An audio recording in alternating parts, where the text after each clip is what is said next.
విశాఖ జిల్లా గాజువాక హైస్కూల్ రోడ్లో గల స్వామి విద్యానికేతన్లో పాఠశాలలో జాతీయ అరణ్య షహీదుల దినోత్సవం కార్యక్రమంలో భాగంగా ముందుగా ప్రభుత్వ వైద్యాధికారిని డాక్టర్ హేమలత చేతుల మీదుగా మొక్కలు నాటారు. కార్యక్రమానికి పాఠశాల ప్రిన్సిపల్ డాక్టర్ లక్ష్మణ స్వామి అధ్యక్షత వహించగా ముఖ్య అతిథిగా ఆంధ్రప్రదేశ్ రాష్ట్ర ప్రభుత్వ scouts organizing commissioner Srinivasa Rao, corporator Palla Srinivasa Rao, Visakha జిల్లా స్కౌట్స్ కార్యదర్శి దాసరి వేణుగోపాల్ పాల్గొన్నారు.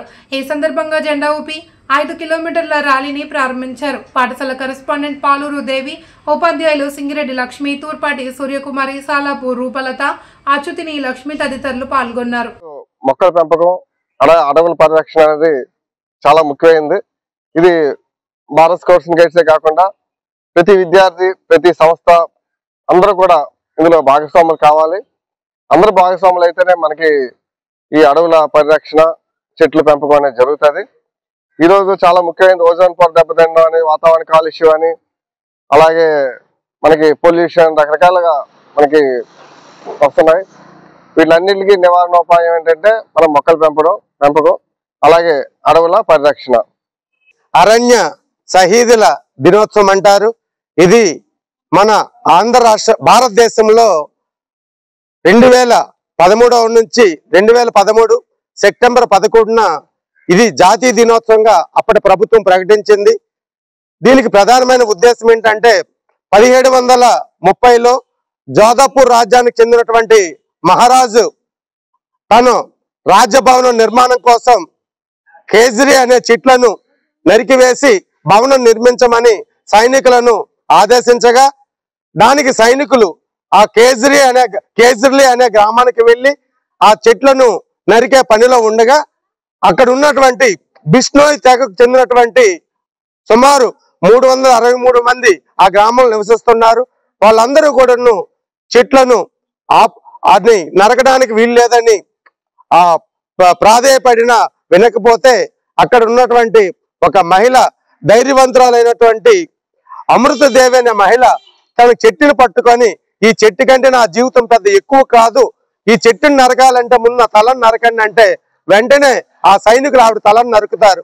అది చూడలేనటువంటి తన 3 కుమార్తెలు కూడా 3 చెట్లను పట్టుకొని మా తలలు కూడా నరకండి అంటే 3 తలలు నరికేస్తారు. పర్యావరణ పరిరక్షణలో ప్రధానమైనటువంటిది మొక్కల యొక్క పెంపకం. మొక్కల యొక్క సంరక్షణ ద్వారా, మొక్కల్ని అభివృద్ధి చేయడం ద్వారా మన పర్యావరణాన్ని మనం పరిరక్షించుకొని తద్వారా మంచి ఆరోగ్యాన్ని, అదేవిధంగా శీతోష్ణ స్థితి పరిస్థితులను, వాతావరణాన్ని సమతుల్యాన్ని అవన్నీ కాపాడుకోవచ్చు.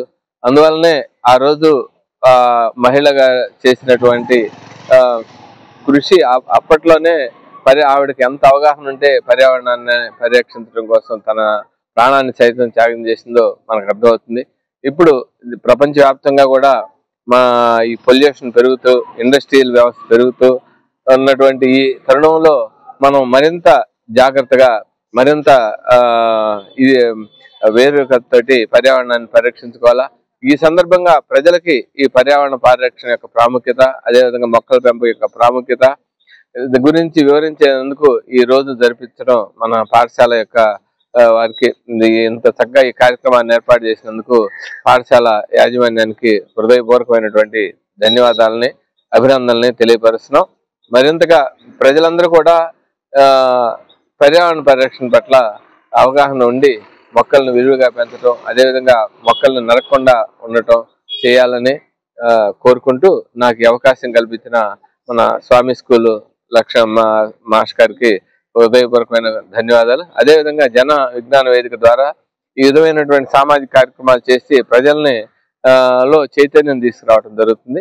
ఈ సందర్భం వారు ఒక పక్క పాఠశాల నిర్వహిస్తూ స్కౌట్స్ అండ్ గైడ్స్ కార్యక్రమాల్లో విరివిగా పాల్గొంటూ జన విజ్ఞాన వేదిక లాంటి ప్రజా చైతన్యం, జనంలో మూఢనమ్మకాలను పారదోలేటటువంటి జన విజ్ఞాన వేదిక ద్వారా ఈ విధంగా ప్రజల్లోకి మంచి చేస్తున్నటువంటి వారికి మరొకసారి ధన్యవాదాలు తెలియపరుస్తాను.